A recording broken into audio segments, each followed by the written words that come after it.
recording. I've got a count. Slate. 3, 2, 1, and action. Hi, I'm Janet Bridgers with Earth Alert, and welcome to another episode of Heroes of the Coast.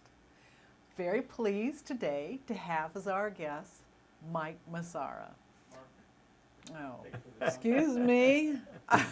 Okay, why we're glad it's not live. Okay, that's interview. Okay, I'm going to give you okay. a count. Do I have any lipstick on my teeth?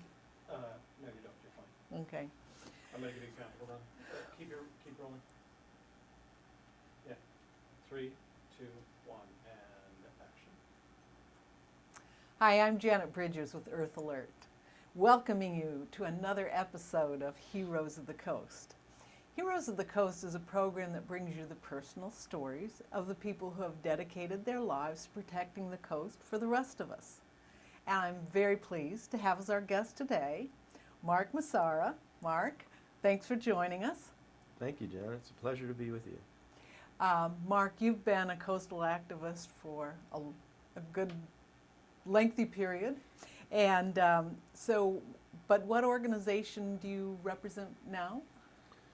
Well, actually, I'm in private practice as a coastal act attorney and activist at this point.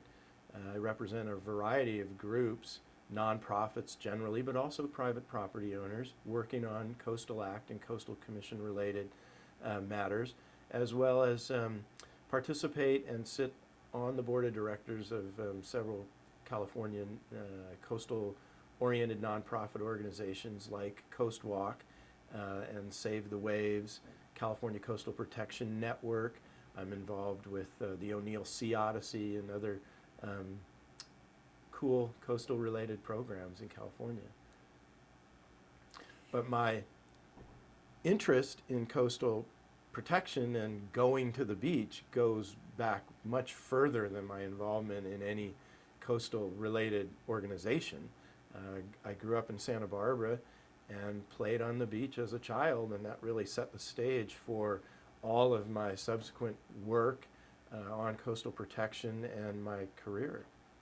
Are you old enough to remember the 69 oil spill? Yes, I am, and my father took me to the beach and we tossed hay on the oil as it came ashore and saw oiled birds and all the rest of it.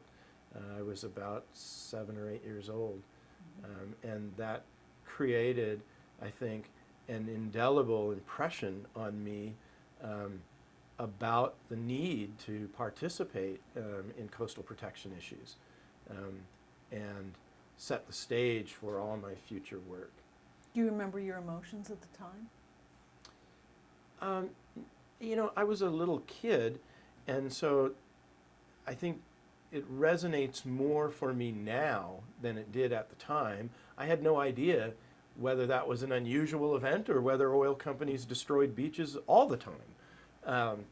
And so as I got older and I went on to work at the Environmental Defense Center in Santa Barbara and Sierra Club and Surfrider Foundation, these other organizations, I think I took a very zealous perspective to those jobs and those endeavors because of my perceived need to be very active and aggressive about protecting coastal resources. The sense that the coast belongs to me and to us and to the public. And if the public doesn't take an active interest in protecting those resources, others will, in an attempt to derive profit, degrade those same resources. That's very good. So, but you became an attorney, right? Yes. And how did that happen? Well, I think in part it was my sense that to be able to achieve maximum influence on protecting coastal resources, a great way to go in that direction and to be able to accomplish things was to go to law school and become a lawyer. That way I could drag a polluter or a wrongdoer into court and hopefully, theoretically, be on equal footing.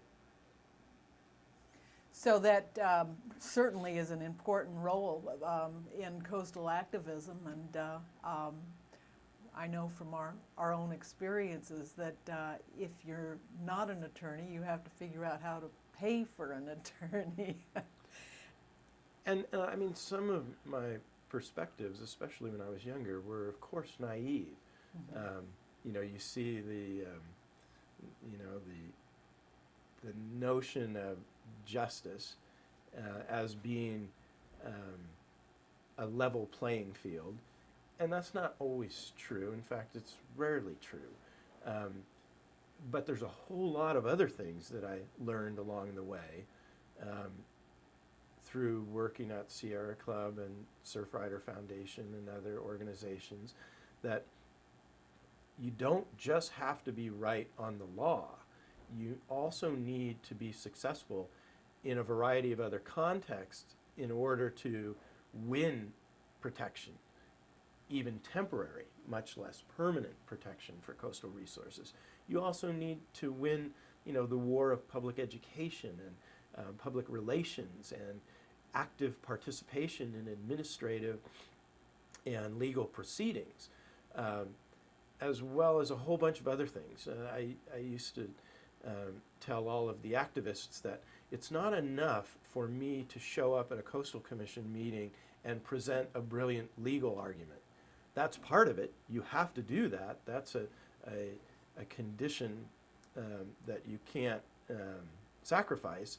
But the seats also need to be filled with people to show the commissioners that there's a large constituency that supports protection of the coast. So it's not just lawyers. You have to have the room filled with folks that care about these places as well, to demonstrate the broad public support for coastal protection. And of course, that's more difficult all the time, you know, because it's expensive, and to show up at a meeting in Eureka if you're from San Diego. But the nature of the proceedings, it makes it difficult for the average person to take time from work and family to participate seemingly endlessly in these discussions. On the other hand, the California Coastal Commission, in my opinion, is the world's most sensitive agency, land use agency, when it comes to these proceedings, in terms of being flexible and trying to create schedules that allow maximum public participation. You go virtually anywhere else in front of any other agency or legislative committee or subcommittee or task force or even the grand jury, all of these things are much less receptive to maximizing public participation. So in that regard, I give the Coastal Commission really high marks. for a long time, you worked with the Sierra Club and went to almost every Coastal Commission meeting. Is that correct? Just about, for about 20 years. But even before that, I worked for years as general counsel of Surfrider Foundation. And from the virtual outset and the founding of Surfrider Foundation, we identified the California Coastal Commission as being the premier venue for protecting coastal resources and surfing values and surfing environments and resources.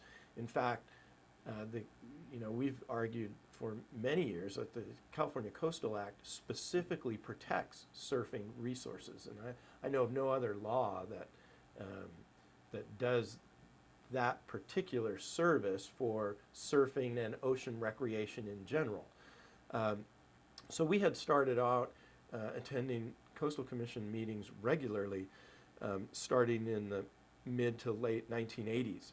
And then by 1991, I was directing the coastal programs at Sierra Club, which was a thrill for me as an environmental lawyer, but also as a surfer, because it allowed the inspiration that we had developed around Surfrider Foundation and having an environmental nonprofit dedicated to surfers and protecting surfing environments allowed me to take those values and apply it on a much larger stage.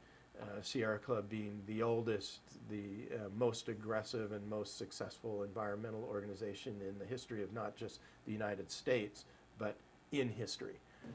And to be able to take our surfing and coastal protection goals and work under the rubric of the organization of John Muir and Ansel Adams and David Brower and all my environmental heroes was an awesome opportunity. And we tried to make the most of it for the next 18 years. What are some of the most vivid memories you have of meetings? Well, of course, there's literally thousands. I worked on thousands of cases at the Coastal Commission. In some ways, I feel like there were a small group of us that got to play Babe Ruth, right? We got to go up there and swing and swing and swing, and generally we hit a few home runs, and we had the luxury and the privilege of being able to work on cutting-edge environmental issues and involving all of the most important environmental challenges facing the industrial modern world and the United States of America. Many of the cases that we worked on went on to become litigated all the way up to the United States Supreme Court and fill the textbooks of modern environmental law treatises that are being taught in law schools around the country. So for a lawyer, this was the premier venue to be if you wanted to be involved in cutting-edge environmental law. But more than that, it was the sort of day-to-day excitement for me, or grind, if you will, of these thousands of cases, everything from 3 inches of coast to 18 miles of coast in any one matter. And I like to think that it was all of those thousands of smaller issues involving every conceivable development example that you could possibly come up with, all the way up to the largest cases that made for this incredible canvas or horizon of stuff that we were working on. So we would work on individual little public access trails in the middle of nowhere that were visited by very few people, but were nonetheless critically important for future generations to be able to get to really important parts of our coastline. And all the way up to liquid natural gas terminals, giant harbor proposals, offshore oil and gas issues, the development of the Hearst Ranch and all of the ultimate preservation of all of the miles of coastline around San Simeon, the Pebble Beach Company and all of their development proposals in Pebble Beach and Monterey County, the large developments around the Bolsa Chica wetlands and the Bayona wetlands in Southern California, many development proposals for Santa Barbara County and the treasured Gaviota coastline area, the famous San Onofre toll road proposal by the Orange County Transit Authorities that we worked on for more than 10 years, the Devil Slide Tunnel in San Mateo County, things on the north coast, the Eel River Valley and all of the gravel mines that were once located out there, Earl Lagoon, Lake Earl in Crescent City and Del Norte County. Just the opportunity for me to be able to work on nearly every part of the California coast, big and small, on issues ranging from multi-billion-dollar nuclear facilities all the way to small little coastal access ways on forgotten beaches was a real luxury and privilege. Of course, you got to see those places as well. Well, and know that you helped For a keep them. lifelong surfer, this was part of the research and development component to my work, was a real need and mandate to actually physically and tangibly visit all of these places. And I like to tell folks that in California, you can literally go to a different beach every single day of your whole life. And that's a treasure.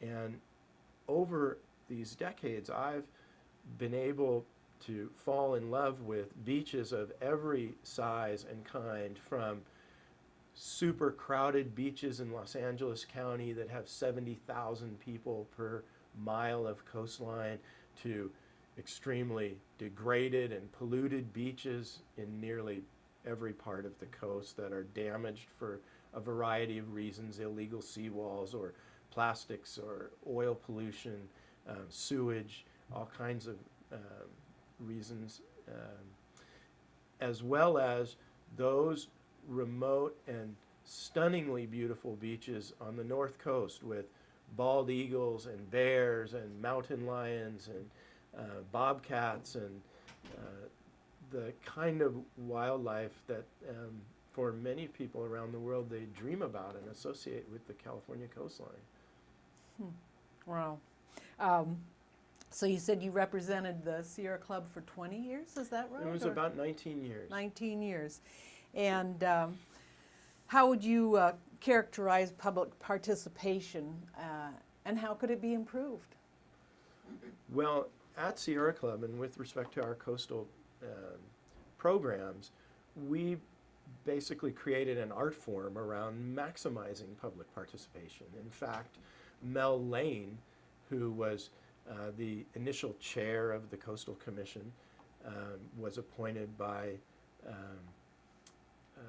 Jerry Brown to sit as the initial chair of the statewide Coastal Commission, was the original donor of the funds to establish my program at Sierra Club.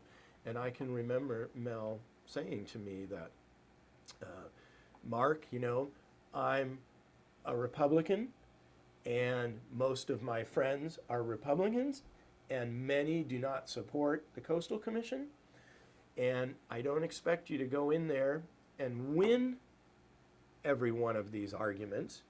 I just think that it's critically important that members of the public participate, show up, and are engaged in these proceedings and deliberations of the Coastal Commission. This was a critical part, a foundation and underpinning of the Coastal Act, is that better decision making would be derived by maximizing public participation in these proceedings.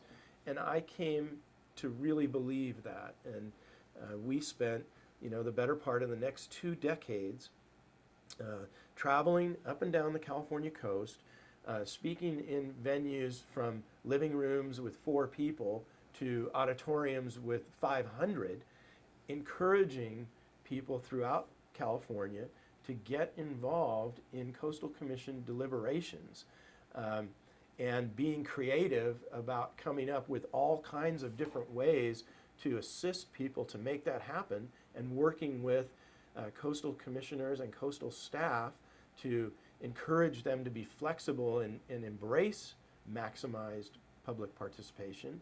And I do think that that did result in much improved deliberations and decision making, as well as maximizing ultimately the protection of coastal resources, which is the whole point of the Coastal Act, to strike a balance between development and protection of the coast. The irony, I think, that would have been hard to predict in 1972, but I think is apparent today, is that by protecting coastal resources, we have ultimately enhanced economic values for developers much more than they could have ever imagined. And so the proof is in the pudding, that if you consider the California coast to be the goose that lays the golden eggs in terms of protecting our coastal economy and the economy of the state of California, by being careful with the goose and these golden eggs and not allowing developers to pursue every piece of every proposal that is a projection of their most wildest profit aspirations. We have in fact allowed them collectively to make much more money and enhanced the economy of California and the quality of life for all of us, as well as protect wildlife resources and coastal resources.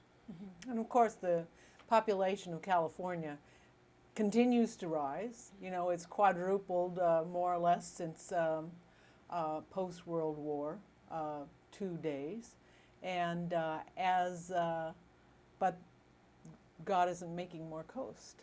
So the more people, you know, the more valuable those resources are. And I think the figures that I remember, that about 80% of Californians live within a half an hour of the ocean. So, and it is the place where you can go and take the kids, and you don't have to drop, you know, $200 like you do going to a theme park or even to a movie. You can't, you know, you're talking about, $15, you know, $20 a person just to go to a movie in a theater nowadays. You don't have to do that to go to the beach, and it's more wonderful than anything else. Well, despite all of our hard work and all of our successes, there are enormous challenges facing the coast and California in the future. And sort of, in my mind, the two most critical twin challenges that we face and that future generations face is our expanding population. But it's not just the dramatic increase in population, it's the dramatic increase in the desire of the entire population to spend more time at the coast, to go there more often and spend more time there as they visit. So how do we satisfy that, knowing that the seas are rising dramatically, that climate change is not a fiction, it's reality, and it's happening in all around us, and we can see it happening in a variety of ways. And if all of our best scientific projections are anywhere near accurate, and so far they have underestimated nearly every aspect of climate change. So my sense is that not only are they, you know, accurate, but they probably underestimate what's actually going to happen. We are going to be experiencing, you know, upwards of 4.5 feet of sea rise in the next 80 years, which means if we don't move back and we don't begin to adapt strategies related to retreat and adaptation and resilience planning, what we're going to have are drowned, sandless beaches and seawalls and massive flooding and disappearance of wetlands and coastal parks and all those amenities that are the goose that lays the golden eggs.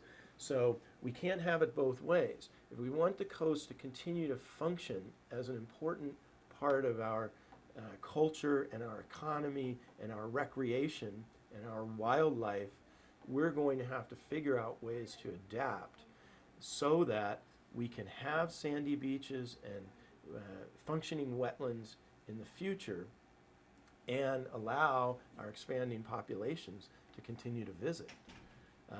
Arnold Schwarzenegger famously said that when it comes to sea rise and climate change, there will be winners and there will be losers.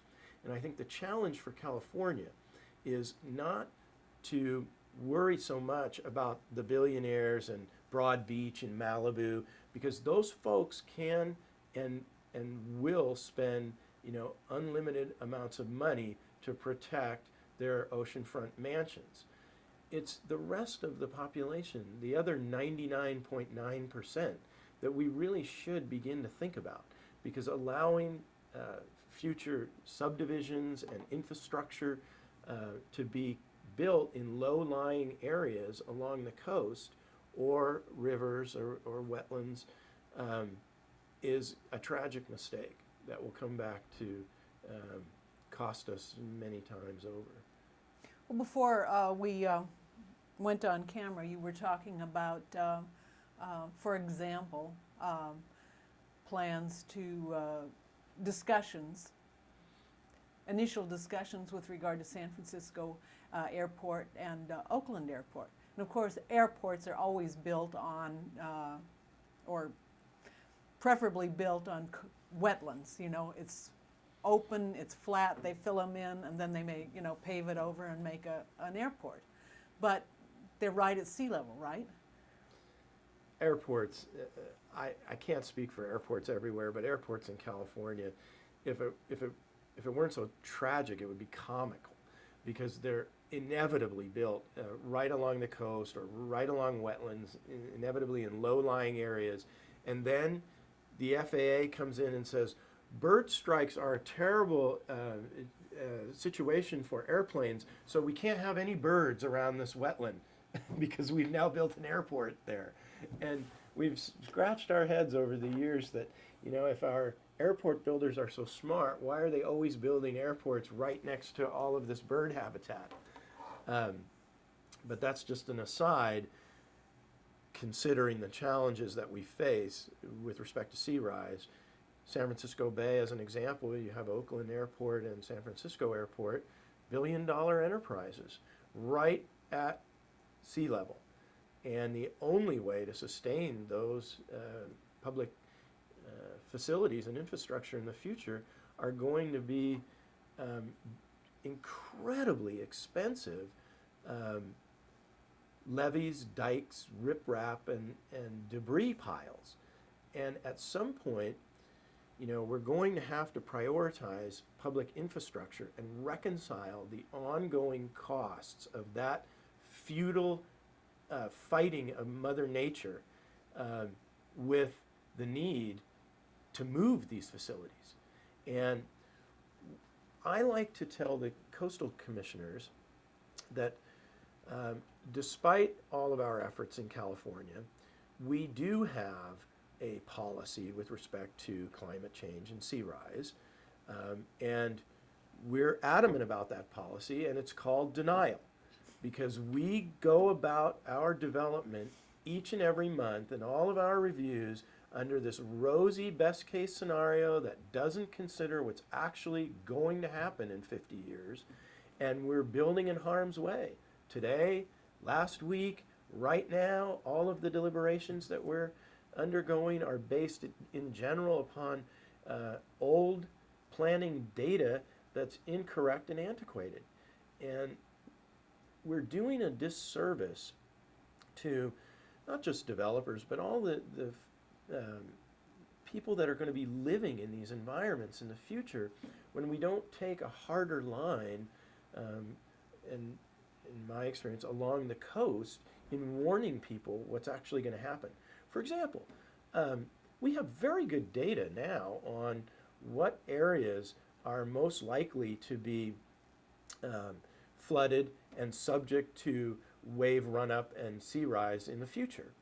Yet, you don't see that data in local coastal plans or even California Coastal Commission staff reports related to proposed development because it's too alarming.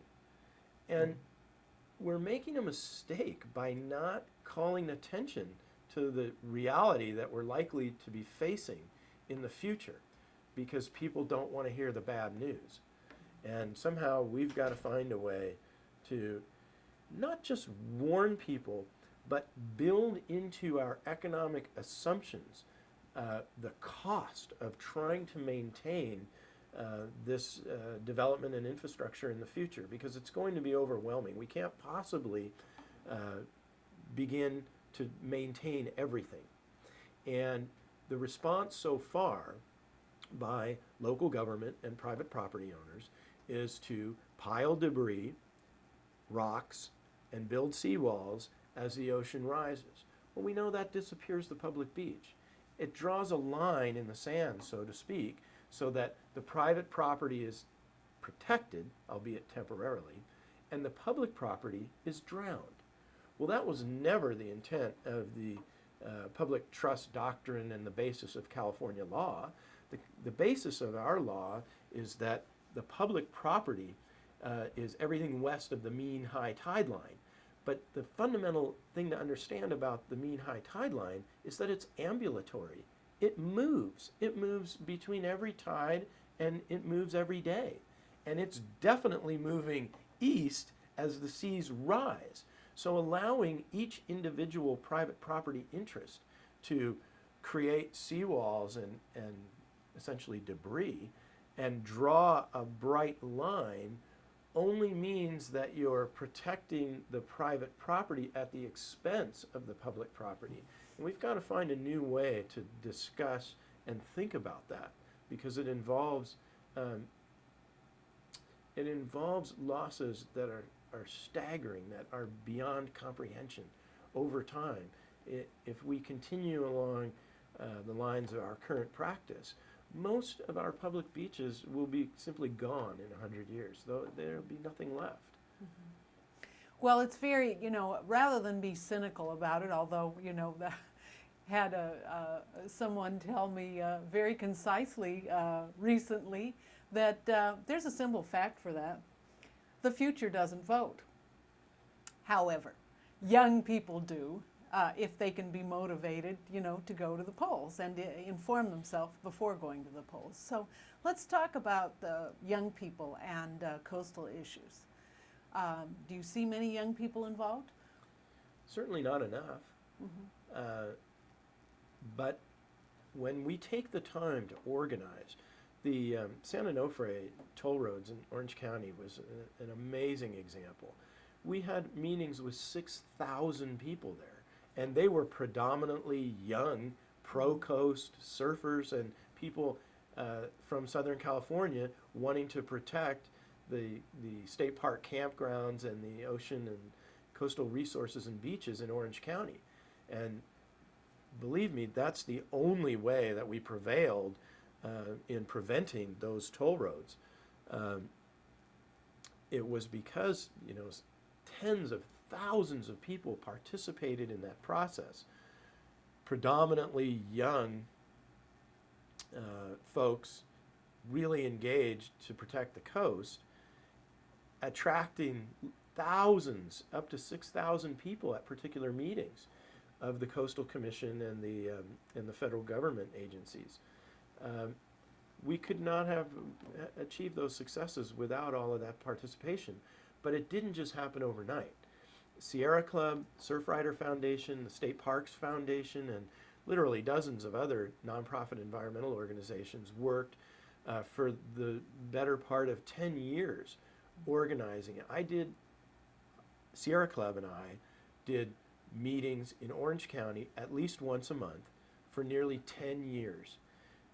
And it was that kind of tilling of the soil and working in those Southern California communities that resulted in such widespread understanding of what was about to be lost and motivation to participate with the real sense of ownership that we could have an impact, that we could save these places, that despite the fact that the road builders and the developers had billions of dollars to spend in pursuit of these toll roads, that the public and the environmentalists and just people that love the beach could have an impact. And ultimately, we did save those coastal environments.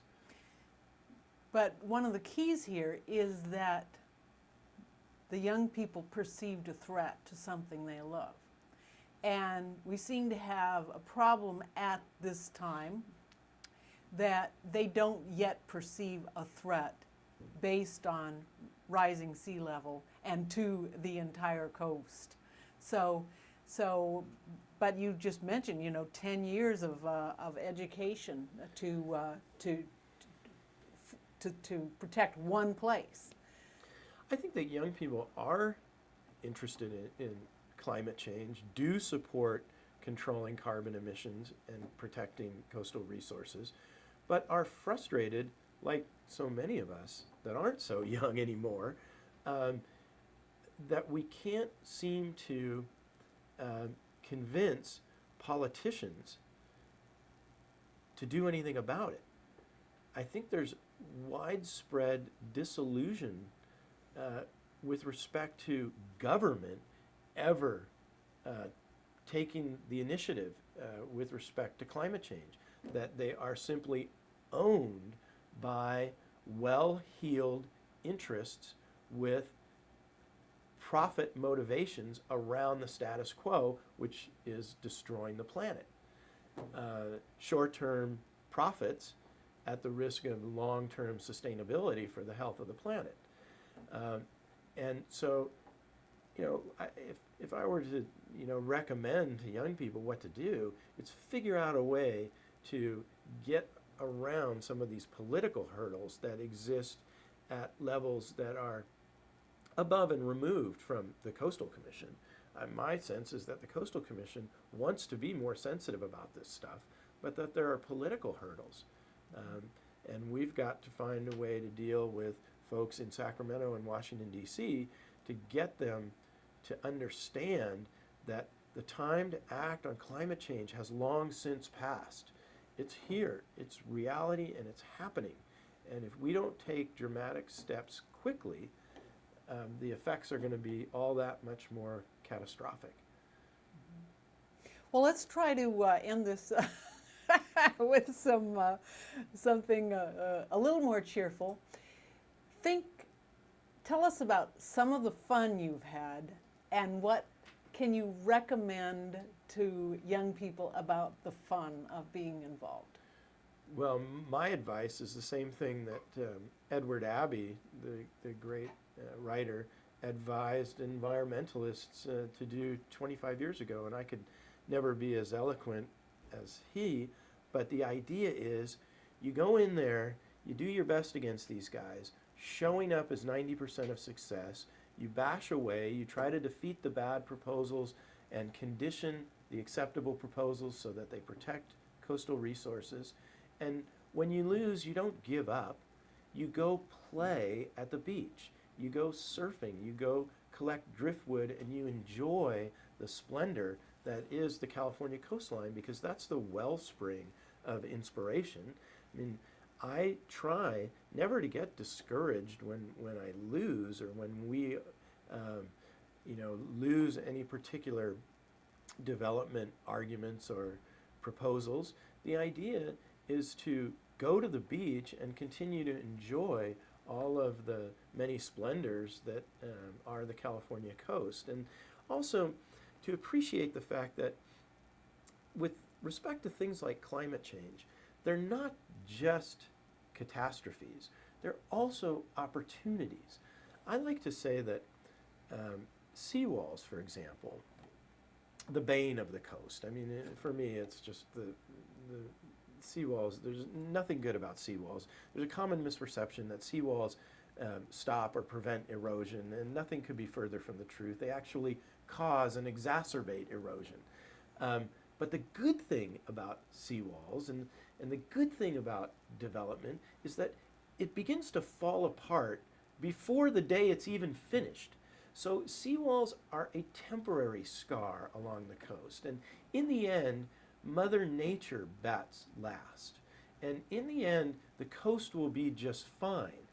George Carlin had some very funny comments about the earth. And, he says, environmentalists are crazy because they talk about saving the planet and saving the earth. And he said in much more obscene fashion than I'm about to do, but he said that, the earth is going to be just fine. It's the humans that are in big trouble.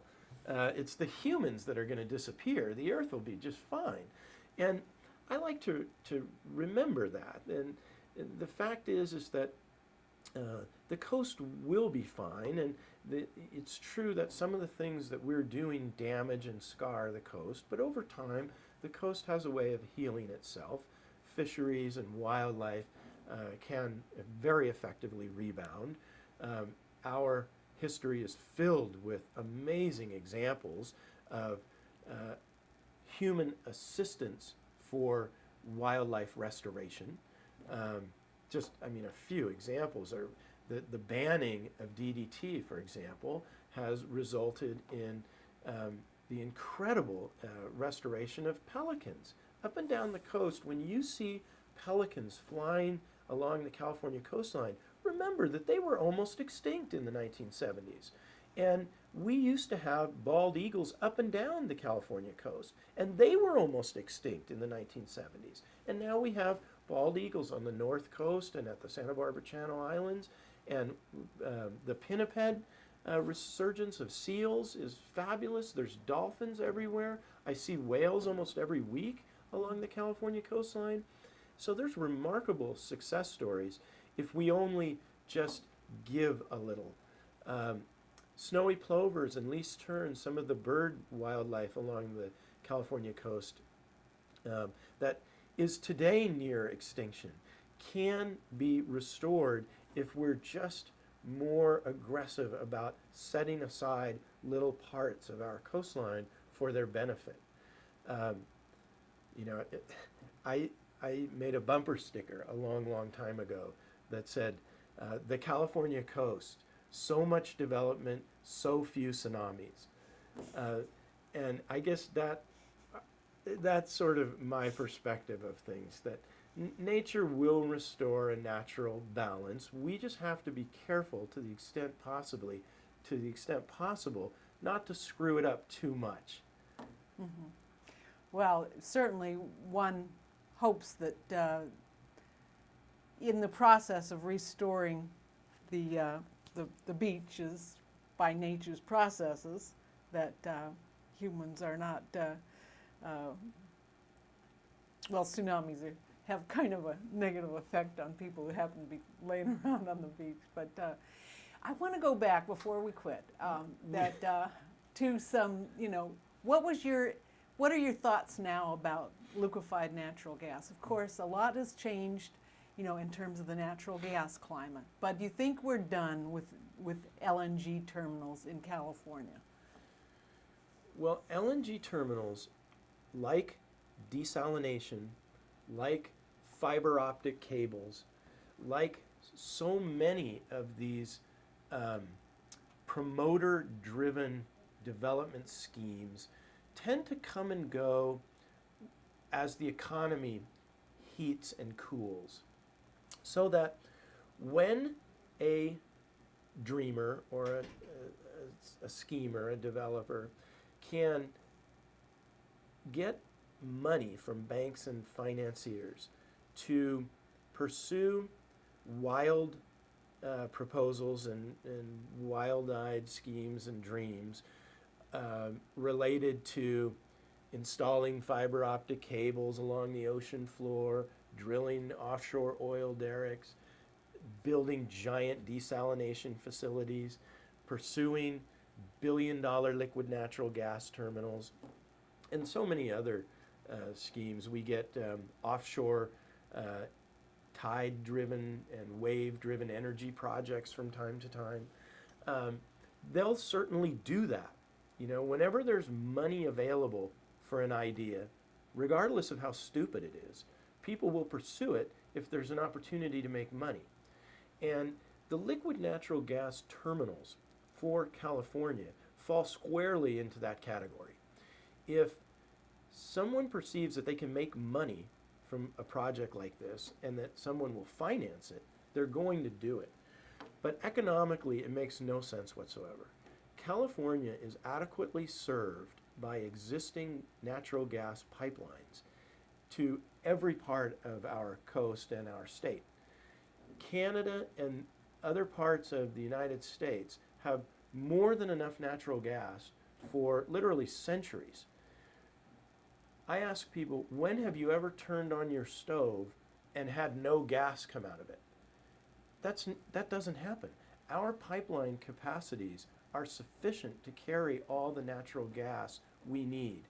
The LNG, or liquid natural gas terminal battles, have been about building new facilities so that international marine tankers can come and dock at California stations and unload natural gas from around the world, often from areas in developing countries that are subject to violent strife and conflict, and try to undercut the natural gas and the costs associated with delivery via pipelines from nearby sources.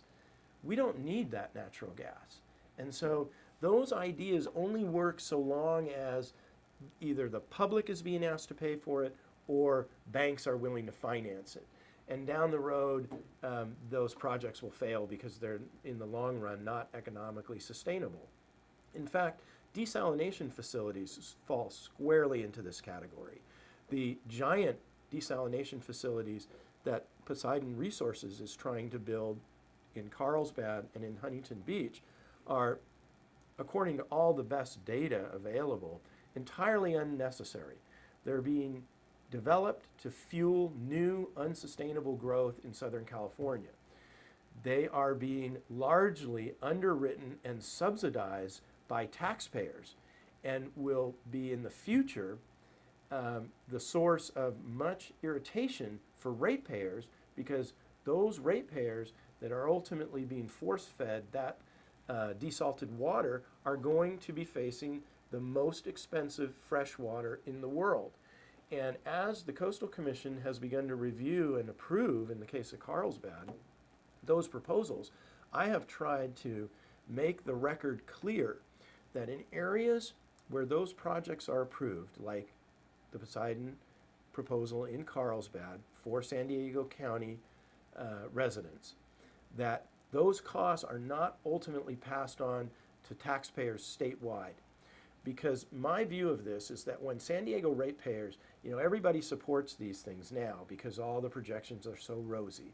When the bills come due and those ratepayers realize that they're buying the most expensive fresh water in the world, they're going to run to Sacramento and scream that the rest of California taxpayers should help subsidize that water that is fueling unsustainable new growth in the arid Southern California deserts and environments.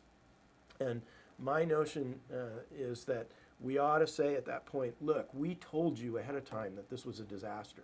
If you're willing and desire to pursue those unsustainable schemes, why, you should have to fund those in the future. And I think there's plenty of other examples of that sort of thinking. The toll roads are another great example. These things are pitched as privately funded private roads that you don't necessarily have to drive on, but we know from the toll roads that have already been built in Orange County that they're not sustainable, that they're virtually bankrupt, and that the taxpayers end up having to underwrite this stuff. So one last thing I wanted to ask you about, do you think the oil companies are ever going to give up trying to extract or get permission to extract crude from the California coast? No, I don't think that businessmen will ever stop looking for fossil fuels until either the last drop is exploited or alternatives are developed that are embraced by the public and utilized. I mean, we already know that just the existing reservoirs of fossil fuels worldwide that are claimed by governments and private corporations vastly exceed the ability of the planet to absorb the carbon emissions of. So you have to ask yourself, why in the world would we be looking for more? We're not even going to be able to sustain the impacts and emissions related to all of the fossil fuels that are already identified, owned, and financed, that the banks around the world have already financed those resources, even though they're still in the ground. Mm-hmm. So we really need to begin to think about where that will put us, because in terms of parts per million of carbon in the atmosphere and in the oceans, we won't be able to absorb all of this. And so we need to quickly identify alternatives and get about using those And I'm certain that there'll always be a place for oil and fossil fuels. But it will hopefully begin to occupy a smaller and smaller niche of energy that's required for sustaining everyday life on the planet. Because if we don't accomplish that, our climate impacts are going to be insufferable. Well, the good news is that you do start to see solar-powered electric cars, and you do start to see veggie diesel trucks and trains and are possible. I mean, maybe they're not there's there so many yet. exciting things on the And horizon. Yeah. renewable energy really is exploding. And of course, we've got some political obstacles in the way, but I was things just are. reading this morning about students at UC Davis working with bacteria that digest plastic. And there's, if you look back 20 years ago, VCRs weren't even imagined. And now kids don't even remember what a VCR was. So the idea here is that there's plenty of room for opportunities, creativity, and new developments, that are going to have positive impacts on the planet and the coast. And we need to just really encourage young people to pursue these things. Mm-hmm.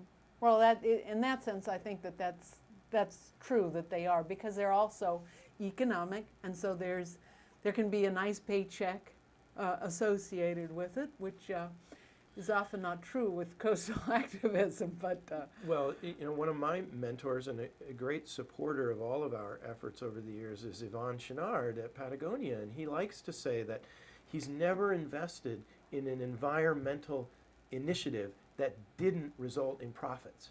Mm-hmm. And that is true across the board, and that is the takeaway message of the California Coastal Act, is that all of our efforts to be careful and deliberative about protecting coastal resources is directly connected to the value of the coast today. And the California coast is, by any measure, the world's most sought after, desirable, and valuable land and dirt and terrestrial habitat. Well, that's a great place to end. Cut. Thank you. We ended about 15 seconds ago. Janet, if you could maybe hit on one more subject. You're about 3 minutes away from having the magic 54 minutes. And that's to go back to the LNG, because it was a recent round of attempts to get LNG terminals in. Mark played a really important role.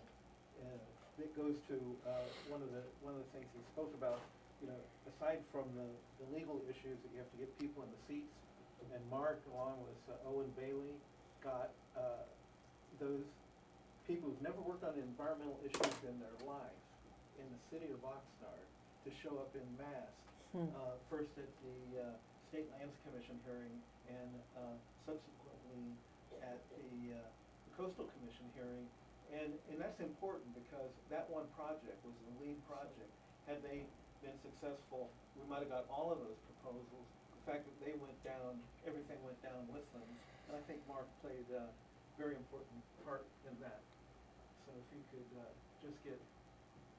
Yeah, well, we have a lot of hopes for other little documentaries, and the LNG battle is another one. So those were fun.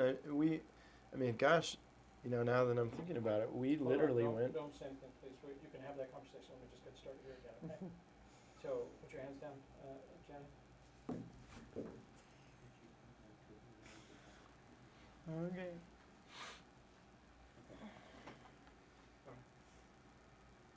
Okay, recording. We've got a count. And slate. Thank you. 3, 2, 1, and action.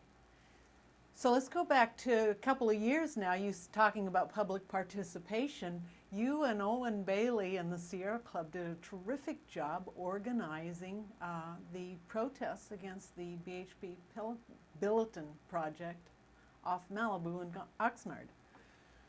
Well, I think what happened with BHP in Malibu and Oxnard was really the culmination of 10 years of work by Sierra Club on liquid natural gas terminals and proposals throughout the state of California. You know, years before that, we had organized and defeated a proposal by Duke Energy to build an LNG terminal in Humboldt Bay. And then in between, we had organized and worked in Long Beach to defeat a proposal by Mitsubishi to build a liquid natural gas terminal in Long Beach Harbor. So by the time BHP Billiton, the world's largest mining firm, made its proposal for a 3-story tall, $5 billion floating offshore industrial facility several miles off the coast of Malibu and Oxnard, we were pretty well practiced at this particular drill. And for literally years, Owen Bailey and Elizabeth Lamb and myself and the other Sierra Club activists worked in really a parallel efforts amongst affluent people and celebrities in Malibu and disadvantaged minority communities in Oxnard to emphasize in both instances all of the adverse impacts that would occur if such a floating offshore facility were ever to be constructed. A myriad of air pollution, water quality, wildlife impacts, aesthetic impacts, boating dangers, all kinds of fisheries impacts. I mean, it was incredible. If that facility had been constructed, it would have been the single worst source of air pollution in all of Southern California. Yet, half of Arnold Schwarzenegger's former staffers all worked for BHP Billiton by the end of that thing. They really thought that by buying all of as much political influence as they could possibly get their hands around, that they could strong-arm California into approving that project. And when that project came before the State Lands Commission first and ultimately the California Coastal Commission, literally thousands and thousands of people turned out. You know, not just extremely high-profile celebrities, and there were many, literally dozens, household names speaking out against that project, but thousands of disadvantaged, low-income minority community members, elementary school kids all the way to elderly people showing up at these meetings and participating. And I mean, I distinctly recall John Garamendi, now Congressman Garamendi, who was the lieutenant governor at the time and a board member of the State Lands Commission, grilling literally for an hour and a half the lawyers for BHP Billiton and destroying their proposal, ripping it to shreds in front of 2,000 people. I mean, that was an amazing day in the evolution of environmental law and coastal protection in California. Did you know how it was going to come down in the morning? Did you have any idea? You know, I never knew. And I've tried never to be presumptuous, always optimistic, but I've tried never to second guess how the Coastal Commission or other agencies might interpret these proposals and ultimately the votes. I have often been called, you know, the guy that counts to 7, being that there's 12 members of the Coastal Commission. But in having these discussions, and I recall having this very discussion with Clint Eastwood, one of the owners of the Pebble Beach Company, when they were pursuing all of their development plans. And Clint and I had engaged in some very productive and engaging conversations about the relative merits and impacts associated with their projects over several years. And my telling him that with all of his high-paid lobbyists and lawyers and consultants and the support of Governor Schwarzenegger and the Speaker of the Assembly at the time, and those two entities having 8 of 12 appointments on the Coastal Commission, and just the appearance that how can you lose with all of that celebrity and political clout and influence and money, that I thought, you know, if I were in his shoes, I'd probably go for it myself. But that I had been through a lot of these Coastal Commission proceedings, and it was my view that our case was exceedingly strong and that their project was not consistent with the Coastal Act, and that they could do so much more, literally more, like hundreds of millions of dollars of development without destroying 20,000 native Monterey pine trees and without destroying native plants and wildlife and filling in wetlands, so that there could be a better balance struck. And my thought is, even with all the political influence and clout, you might still lose. And in fact, the Coastal Commission voted 8-4 to deny the Pebble Beach project when it was initially proposed. And, you know, part of the success of that process is that now, 10 years later, the Coastal Commission has approved a project for Pebble Beach Company that includes hundreds of millions of dollars of development on existing footprints and developed pads without destruction of native Monterey pine trees and wetlands and wildlife resources. So I think in some ways we were right. It could be achieved. It just took the gentle determination of the Coastal Commission to help the company get there. And that's one of the lessons of the Coastal Act. Mark, thank you for all of your activism for all of these years, and especially thank you for sharing your insight today that everything we do to protect the coast just makes, it's not just better for people who go to the beach and surf, it's better for all of California because it protects the tourism, for example, and the fisheries. Thank you. Let's do it again. Okay, thank you. Viewers, thanks for watching this episode of Heroes of the Coast.